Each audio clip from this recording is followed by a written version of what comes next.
a number of the form x plus iy or a plus ib. Okay, one real part and one imaginary part, where x and y are real and square root of I is equal to square root of minus 1 is called a complex number.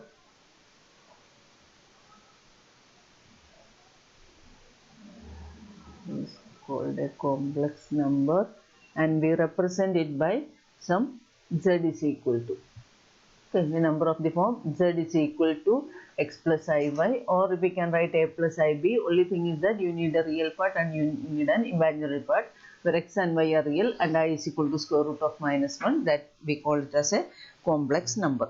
Okay, then there are 2-3 forms to represent this complex number.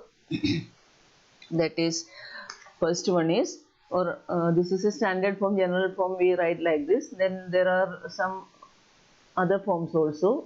That is the first one, Cartesian form, which is nothing but the standard form only, where x and y comes. So that is Cartesian form, that is z is equal to x plus iy. Okay, this is Cartesian form. Then second is that polar form.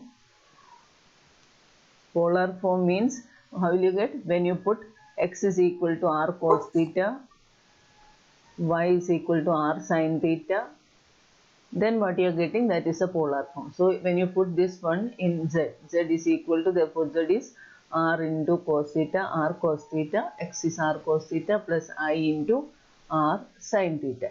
Okay, so now you can see r is common in both. So what we will do, we will take r common. So it will be r into cos theta plus I sin theta. This is polar form. Okay, and the third one is exponential form. Exponential form, we call this as the exponential form. That is, exponential form is, see, we know here cos theta plus I sin theta is otherwise e raised to I theta. Euler's form, e raised to I theta is cos theta plus I sin theta. Okay, this is a formula which you had studied already. So e raised to I theta is cos theta plus I sin theta. Then if you replace this cos theta plus I sin theta by this one, then we will get z is equal to r e raised to I theta. This is the, which one? This is exponential form. Okay, and this form, this polar form, is otherwise we call as modulus amplitude form also. Modulus amplitude form means here we are getting the angle, argument, means r is the modulus and theta is the amplitude. So like that, we call this as modulus amplitude form also. This polar form is otherwise called as modulus amplitude form, and then exponential form is z is equal to r e raised to I theta. So you need to remember this much. Now some more things what you have to know here is, see, before doing, or okay, we will before doing the Mobius theorem, we can say that, now suppose z is equal to cos theta plus I sin theta, or say okay, cos theta plus I sin theta. Okay, then its conjugate. Conjugate means, we know it is z conjugate. We put z conjugate means you will just change the sign of this one.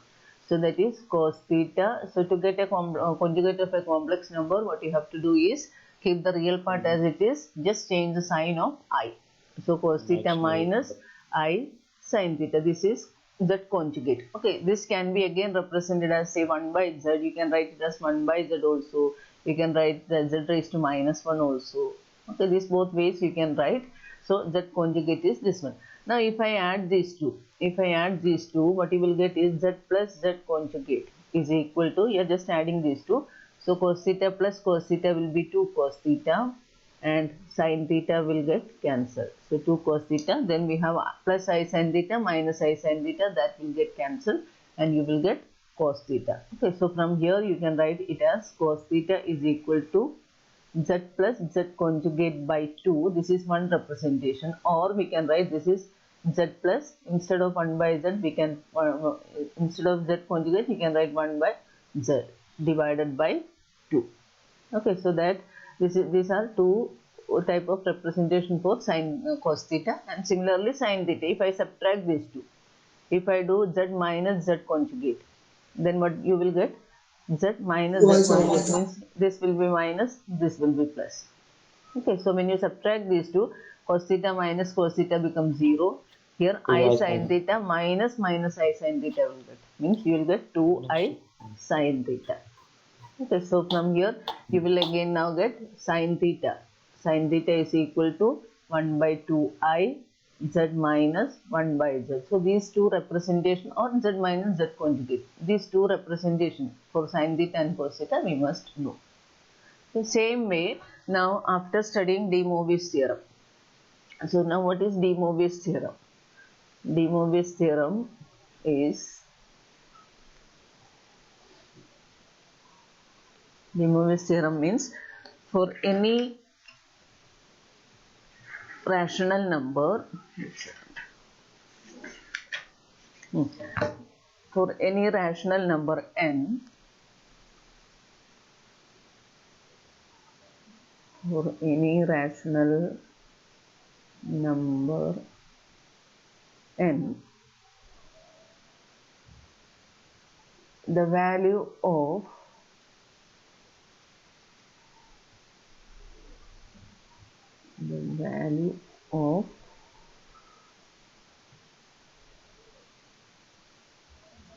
one of the value or one of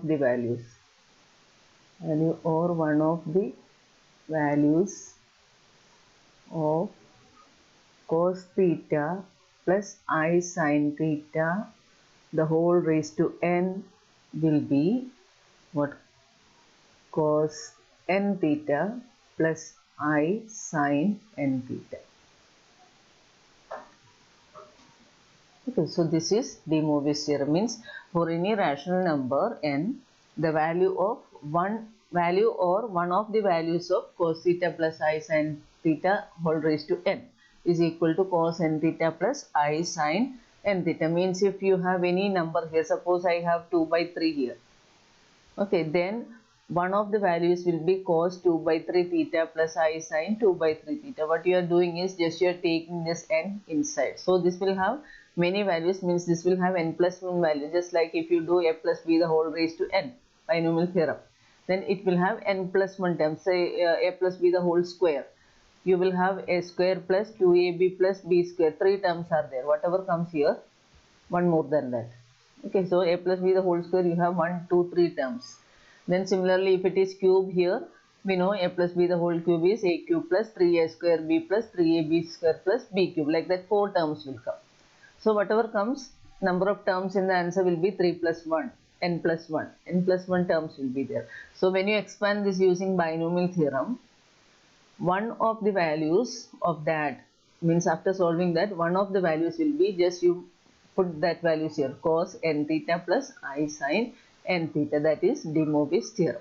Okay, so if you are going to open this using binomial theorem, then this will be cos raised to n theta plus nc1 cos raised to n minus 1, like you will get n plus 1 terms you will get. Out of that, one value will be this, that is de Mobius theorem. Okay, then the simple example for this one, if I say, so this expression, these both expressions you can use de Mobius theorem to get that one. That is, if I say, again if I write, say, if z is equal to cos theta plus I sin theta, like in the previous note, that is cos theta plus I sin theta. Okay, then if I write z raised to n from here, z raised to n will be cos theta plus I sin theta raised to n. So this is equal to what you can write, cos n theta plus I sin n theta by de Mobius theorem. So cos n theta plus I sin n theta. Similarly, if I write z raised to minus n, z raised to minus n, when you write, it will be cos theta plus I sin theta raised to minus n. So when it is minus here, what you have to do is just you take it inside. That is actually what we are doing is, this is cos of minus n theta plus I sine of minus n theta. Okay, this is what we are doing. Now this is equal to cos of minus theta. We know cos of minus theta is cos theta only, and similarly sine of minus theta. Sine of minus theta is minus sine theta. Okay, so using that one, now this is cos of minus n theta will come. Cos of minus n theta is cos n theta. Minus will go. So if it is cos and sec, always cos and sec will give you positive values only. And here sine of minus n theta means what will come? Minus I sine n theta. Okay, so this is z raised to minus n. So we got z raised to n here, z raised to minus n here. Or we can write this is nothing but 1 by z raised to n. Or this is conjugate of this. Okay, so this representation also we can do. Now when I add this, if I add this to z raised to n plus 1 by z raised to n, otherwise z raised to n plus z raised to minus n, these two when we are adding, what will happen? I sin theta and I sin theta here both will get cancelled. X plus and the other is minus. Okay, then therefore here this is equal to cos n theta plus cos n theta, you will get 2 cos n theta. This is the generalized form of this. When n equal to 1 here, if it is 1 here, you are getting this. When n is 1, you are getting this formula. So this is in general we can write. So z raised to n plus 1 by z raised to n is 2 cos n theta. Similarly, z raised to n minus 1 by z raised to n will be 2i, means when you subtract these two, it will be 2i sine n theta. Okay, so these four things, these two and this above two things you need to learn. We will be using that in problems. Okay, now we will solve some problems just related to de Mobius theorem.